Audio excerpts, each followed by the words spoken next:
The morning light irritated everything that was given a sanctuary by the night. Inhalation, sweaty sheets, moaning, guttural threats against this light echoed out in the twilight like narrow corridor.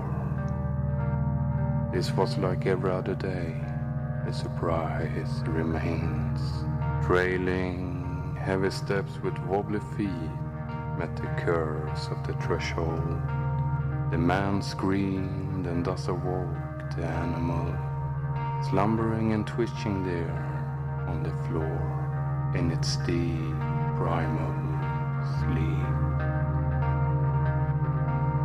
The man awaits him. He walks slowly over the dusty floor. Small gestures, a play in the shadows. Insight and reflection will follow soon.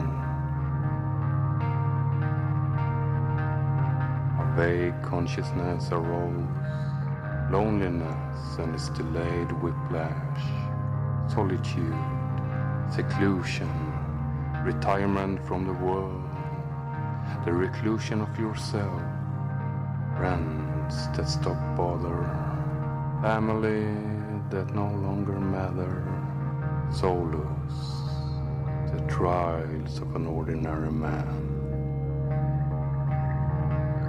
Autonomous movements prepare what can no longer be saved, a face that vanity has rejected, stubble that itches, hollowed out eyes that no longer inspect what has been left outside in the cold of winter would die.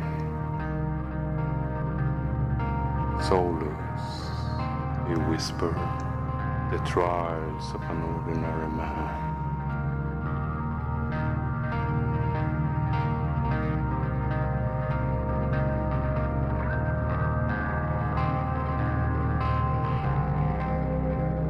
The dog barks and the man steps out from the bathroom. It wants attention.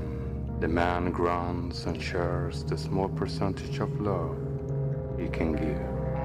Pats the dog while he fills its bowl. The clock on the wall shows 9:15, beginning of meaningless routines.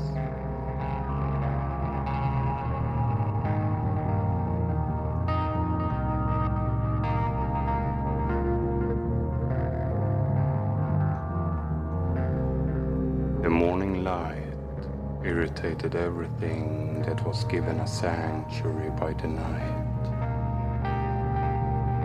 The man sits down at his dinner table. The stains on this cheap white surface, the oblique blinds, the lost focus of the day starts here. He reaches out for the bitter liquor. This was like every other day. The surprise remains. The man empties the bottle, and at the same time, he empties the chance to change. But why make an effort? This world outside has passed him by. It is cruel and filled with commitments. Dosing with a breath like the Middle Ages, he is pulled back into the world of the living by a knock on his flaking door. The animal meets his gaze, then it can no longer suffocate the instinct.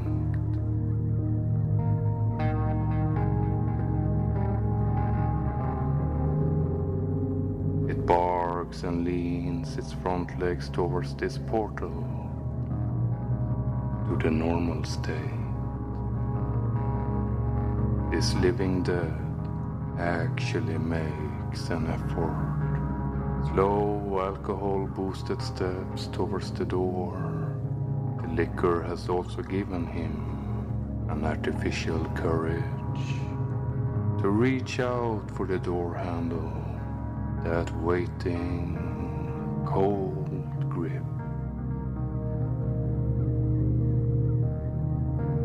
Let's be friends. The dog stands beside him as he opens the door. A young man that with eagerness holds up a brochure. Jesus saves, a yellow leaflet full of lies.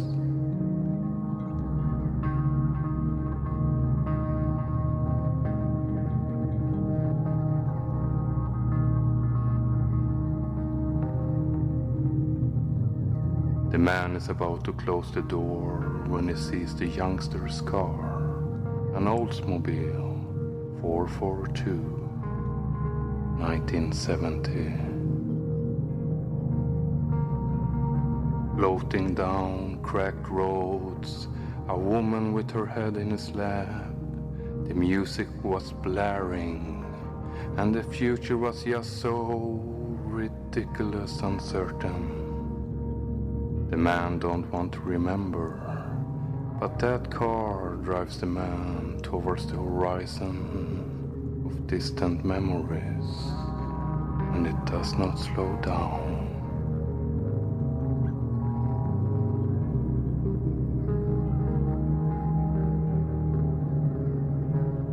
Spread eagle, moaning, bulging hood, drunkenness, unemployment, meaninglessness.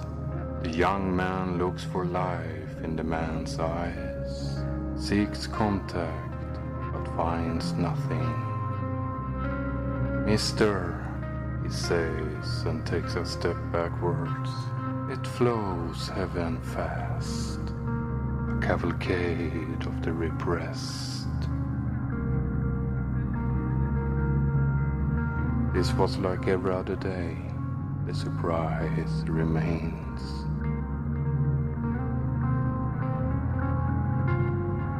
But the man hands around the youth's neck, squeezes for lost years, squeezing so hard that tears form.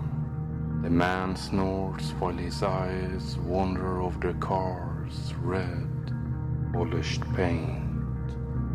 A vague consciousness arose. He allows his hand to release the grip on the boy's neck, dumbfounded. He quickly searches through the youngster's pockets. He fishes out the car key and then steps quickly over the pale corpse. The boy's eyes are so crystal clear.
The wind picks up the brochure, spread its now lost message across the forsaken region.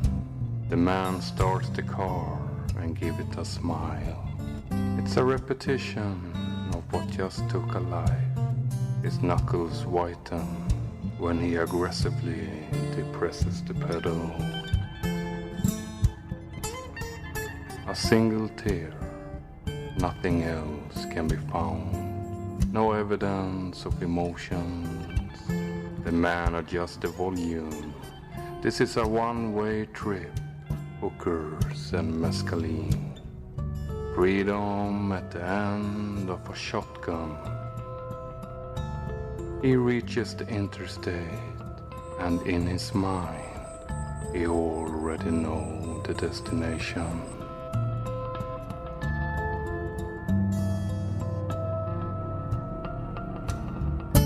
Highway nicotine, windproof, the yackle song, abducted anxiety, alcohol vapors and sticky leather. The man is numb, naked as the Joshua tree. No gentle soul will hitch a ride with this 90-mile-an-hour coffin.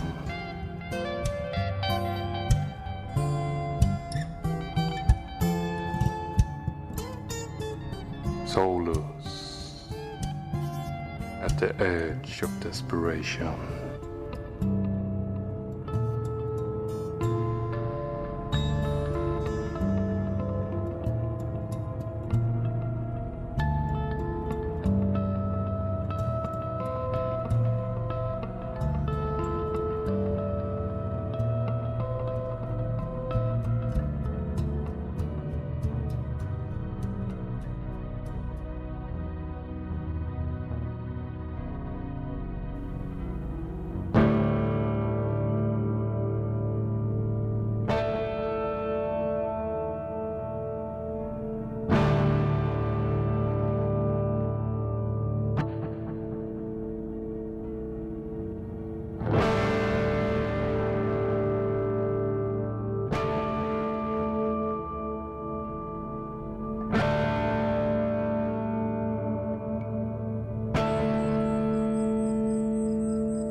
The desert around him is inviting. It whispers his name, throws hot grains of sand against the windshield. He lights up a smoke, taste of a lost lover. His intoxication slowly subsides. The panic of what he has done is expressed in the man's aged veins. His eyes search the rearview mirror. His ears try to discern the horizon sirens. But he is alone, speeding down a stretch of unmarked land. He penetrates the fermented air like an angry red arrow. Still 20 miles to go. Still got 20 heartbeats more.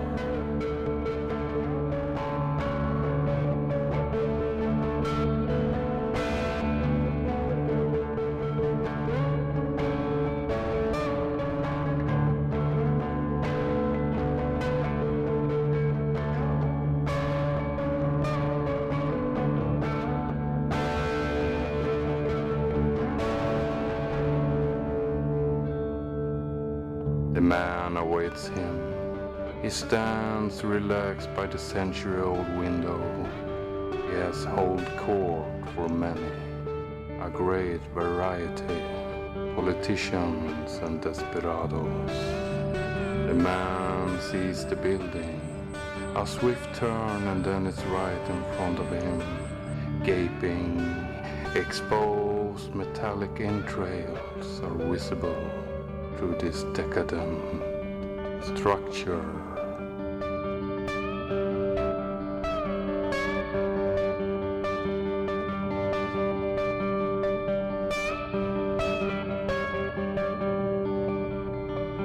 Sunken and rusted doors are skewed.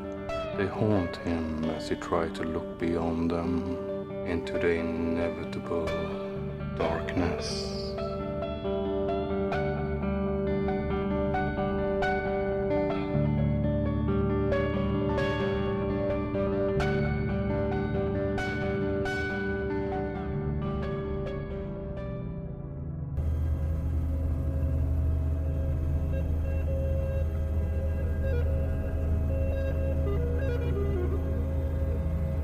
Autonomous movements prepare what can no longer be saved. He then pulls open the doors completely. The squeak wakes the shadows. The trapped air dances into his lungs, along with Mexican dust and the rust-brown tears from the Virgin Mary.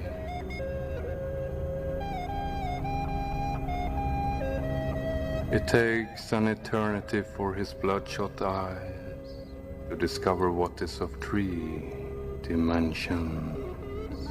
What is moving, what is staring back at him at an impossible angle. The man steps over another threshold, a barrier of reason. The impossible reigns here within.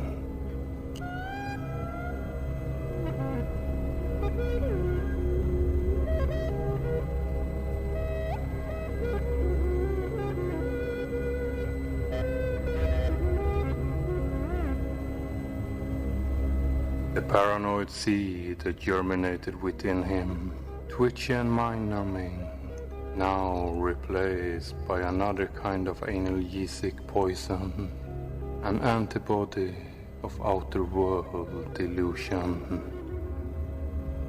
The eroded darkness echoes towards the man where he now stands, 1 foot over this forsaken threshold. The law will not tap him on his shoulder, force him to turn around, to stand face to face with the feminine expression of justice. Then, in an unreal slow course of events, witness as she takes off her blindfold. No, he has a free path into the justiciary's seat. Awake consciousness arose. It now extends and unites with another being. The man's focused eyes, madly staring into the darkness beyond the doors. Can't discern this being. You can only feel its presence. It is of mutated DNA, something alive from the dark subconscious. Autonomous movements prepare what can no longer be saved. The man starts to slowly walk into the building. The eyes bounce against unknown blackness. His brain tries to comprehend what makes the shadows flash. In milliseconds of light, he glimpses other worlds.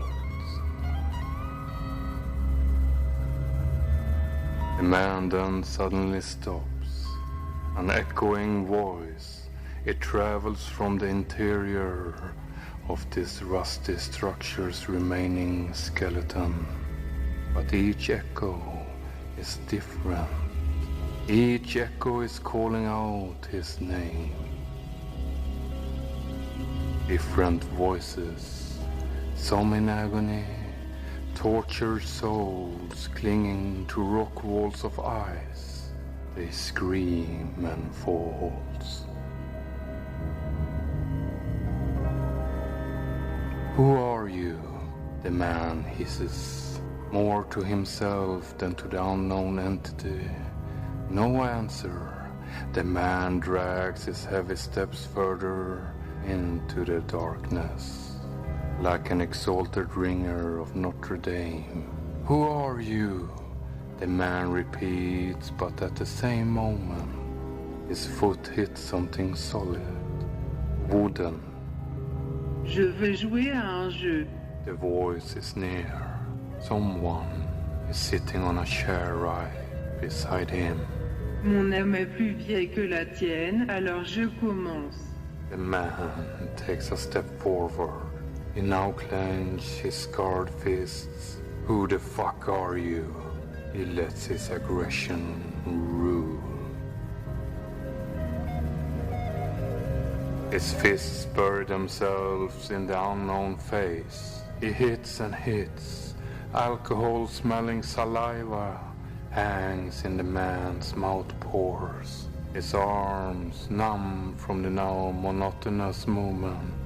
He is a machine without a power switch. It's glorious, a feeling of being murderous alive.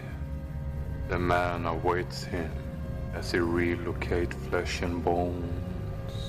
It doesn't matter to him. He was one of the old harvesters. They are so slow and incomplete. An eternity inside an eternity later. Panting, restrained sounds. The man stands on all four and vomits up what poisoned the later hours of the morning. Sunlight suddenly shines, weak rays in between the open doors, and bestows a weak, blessed light. The man looks up and sees an empty chair in front of him, but he feels the presence of someone or something behind him. His knuckles, streams of polluted blood that makes futuristic art on the concrete floor. He tries to gather his courage, but it takes time.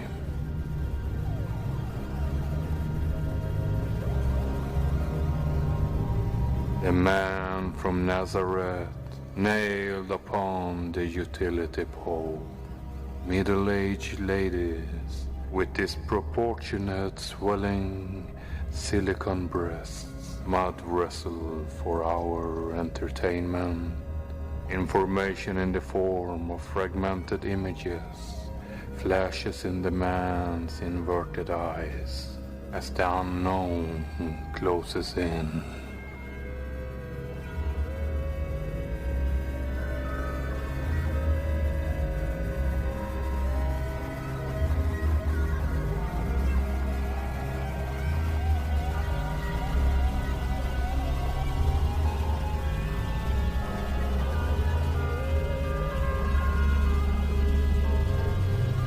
Every possibility of you is played out in parallel universes as we speak.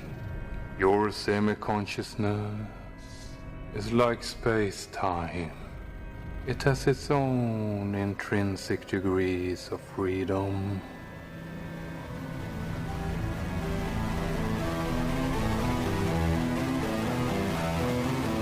What you consider real right here, right now, may be more real than this chair in front of you. The electromagnetic field generated by your brain is the carrier of this conscious experience. He puts his hand on the man's shoulder and continues to speak. The trials that all living organisms must endure, they can be different in nature. Yours, a life in solitude. Are you aware that in other prevailing worlds, you're a success? In some, already dead. In worlds very similar to this one, just as lonely and immersed in inner misery. Why did you bring me to this place? The man on the floor asks with a raspy voice. I saw it in my mind.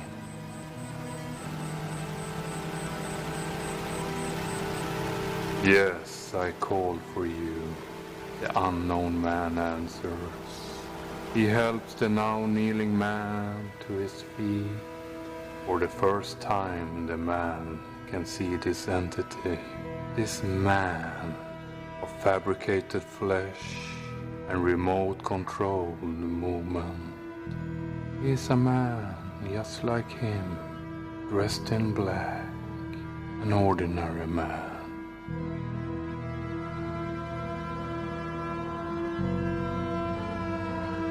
The man in the chair who no longer exists in your reality. He channels my power. He reaps those like you. They never get time to reach inside. An improvement. You should be proud to have been chosen. Few have endured as many trials as you. You, as a weaker soul.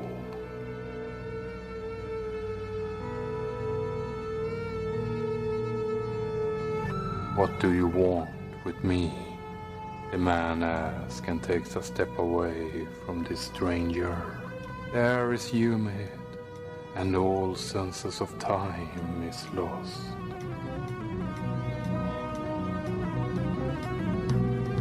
I want your essence. With that I can help this world.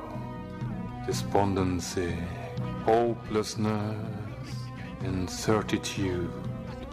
It is the fuel that this world needs. How can you take that from me? The man starts to walk towards the doors. They shut close in a bang. The man turns around and deries me. I can take this essence whenever I want to. It will leave you a drooling ignoramus, an imbecile, a chowderhead.